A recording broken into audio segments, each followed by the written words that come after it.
What's going on, world? Thank you for tuning in to another episode of Insightful Principles. If you could smash that like button, subscribe to the YouTube channel, and also leave a comment and share this with your family and friends, that'd be greatly appreciated.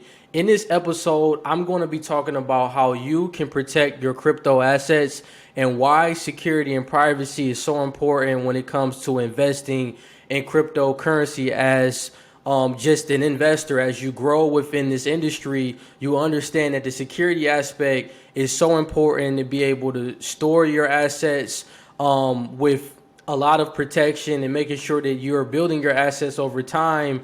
But you want to make sure that you put yourself in the best position with not being exposed to different things that can happen within the industry. So I'm going to go through all that throughout this episode. I'm going to discuss some of the differences between a ledger, Nano X and S. I recently bought a couple ledgers, so I'm going to kind of go over those differences, and I'm going to talk about why you need to have private keys, and also understanding the differences between hot storage and cold storage, and what that means to you as an investor. And also towards the end, I'm actually going to go over some additional security protocols that you can implement with your ledger that gives you a little bit more flexibility with adding more security to your ledger. So let's go ahead and get started. Now, one of the most important reasons of why you want to protect your crypto assets is because you want to not be exposed to hackers or even a global cyber attacks. That's one of the most important reasons of why I bought a crypto ledger, because a lot of times when you put them on these different crypto exchanges, whether it's Coinbase, Binance, Kraken, even though these are great platforms, you have to keep in mind that these are public networks from a standpoint of it's connected to the internet. So one challenge with cryptocurrency is you do have people that will try to hack and find different ways to get inside of these exchanges and steal other people's coins. So to be able to battle against that, to hedge against that, you want to be able to store your assets offline where it's not connected to this public network, so to speak. So one of the biggest reasons of why I think you want to own your own private keys is because it gives you the ultimate control as an investor.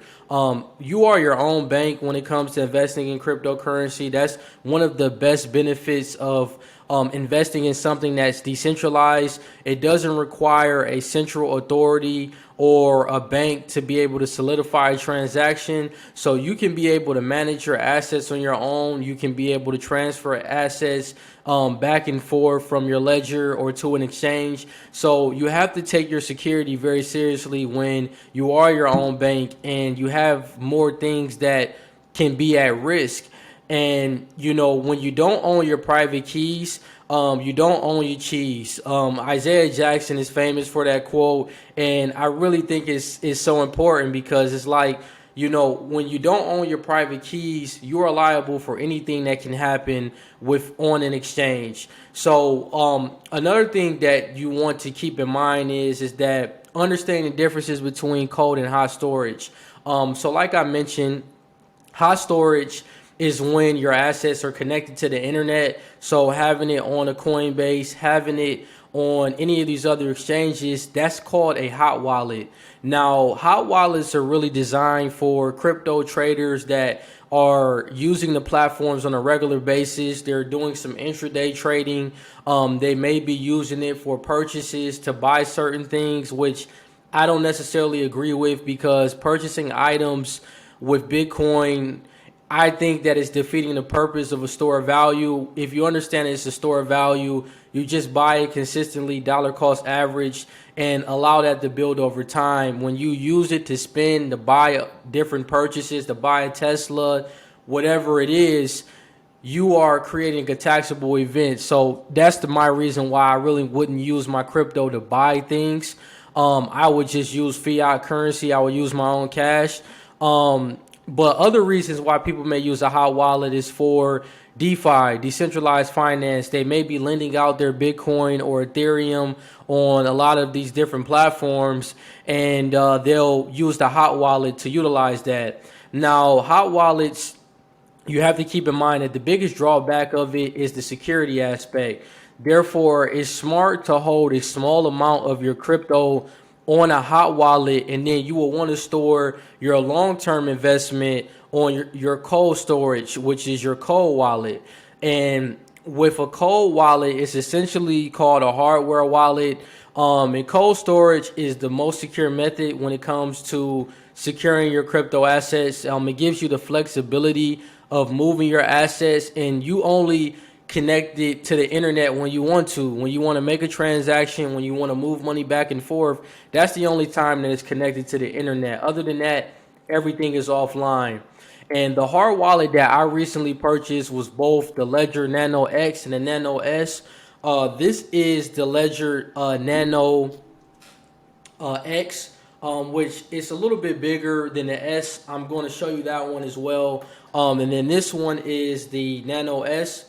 And really, these are essentially USB drives. As you can see here, it has like a little port where you can pretty much, you can plug it into your computer, or with the Nano X, the option that you have with this one is it has a Bluetooth connectivity, where you can pretty much do it off of your phone.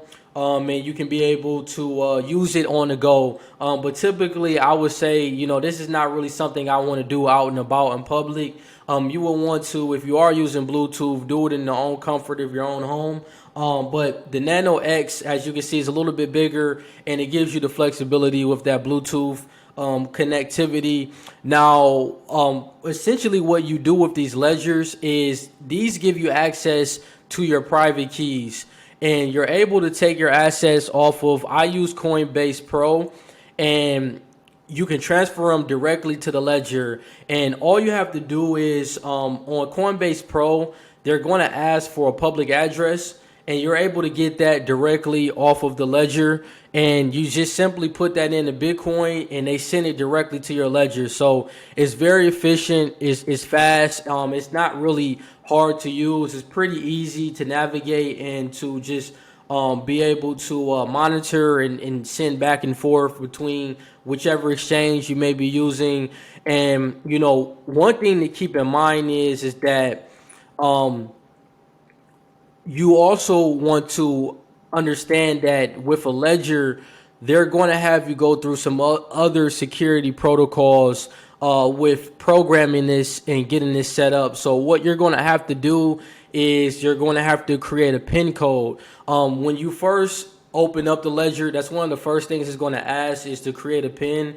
And I highly recommend creating a PIN with the maximum numbers allowed that they give you. So if it's 8 numbers, which mines were 8 numbers, put a PIN code for 8 numbers, because longer numbers are going to be more difficult for a hacker or for someone to try to get inside of.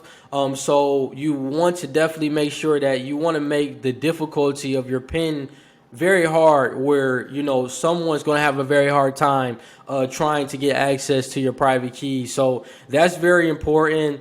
And then also keep in mind that you're going to want to create a recovery phrase, which I'm going to go over shortly what exactly that is. And then also you're going to have to understand that you're going to download the Ledger Live app, and that allow you to be able to look on the app and see your assets that have been transferred to the ledger. Now, when it comes to the recovery phrase, if you don't get anything else out of this video, that is the biggest thing that I want you all to take out of this video. The recovery phrase, never give your recovery phrase to anyone. Keep it in a safe place, and also write your recovery phrase down. Your recovery phrase can be used even if you lost your ledger. You can still have access to your private keys as long as you know your recovery phrase. Your recovery phrase is essentially the gatekeeper to your crypto assets. That's the way that I like to look at it. And I honestly recommend putting your recovery phrase in a safe. That way it's locked up. No one has access to finding it or anything like that. And the nice thing about Ledger is they give you what's called these recovery phrase cards. And what you can do is you can actually write your recovery phrase down and you can put it in the safe. Now, as you can see here, the recovery phrase is about 24 words. And essentially, you're going to, once you go on the Ledger, you create your PIN code. They're going to direct you to create, they're going to give you a recovery phrase that's completely random. They're going to give you the 24 words. You write them down, and then you actually have to confirm and verify those 24 words on the Ledger just to make sure that everything is accurate and secure. And then after you do that, you're good to go. You'll be able to have your PIN code. You'll have your recovery phrase. And every time you log into your Ledger, you are going to have to put your PIN code in.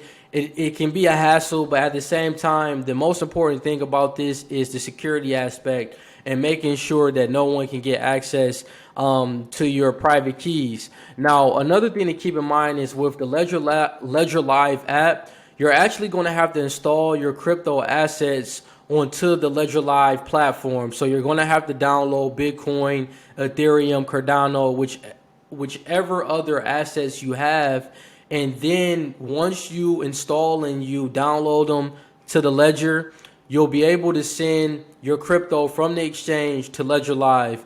And then Ledger, they also give you an additional layer of security called a passphrase, which really allows you to add a password to your recovery phrase. And it's a strategy that you can use if your recovery phrase was ever compromised. And I know on the Ledger, to add the passphrase, you have to go to the control center. And if you really go online and you type in Ledger passphrase, you'll be able to find the directions on how to do that. And the biggest difference between the Nano X and the S is that with the Nano X, you have the Bluetooth capability, like I mentioned. You also can manage up to 100 cryptocurrencies, so it gives you more exposure to loading up more crypto assets offline. And you can secure these all on the device, and you can also use the computer as well.